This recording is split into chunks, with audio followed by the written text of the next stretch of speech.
In this video, I'm going to show you a technique that you can use to hide an image like this one into a text file. Actually, you can use this technique to hide any binary file as long as it's an image, MP3 file, or even movie files. And all you need is a Kali Linux VM. Now, if you already have a Kali Linux running, that's great. If not, you can watch this video where I walk you through the process of downloading and installing Kali Linux for free. Okay, let's get right into it. So I'm going to close this and I'm going to the same directory where I have this image and I'm going to open terminal. Now, here we're going to use the tool base64 to convert this image file into a text file.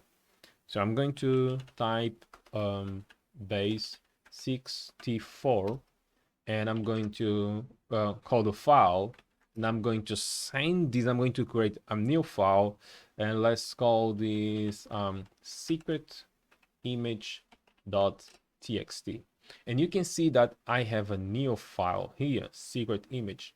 And let me see if I can increase here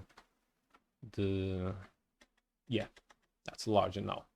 Okay, so if I try to open this secret file, so I'm going to use vim secret image, you can see that doesn't make any sense at all. So this doesn't look like an image, right?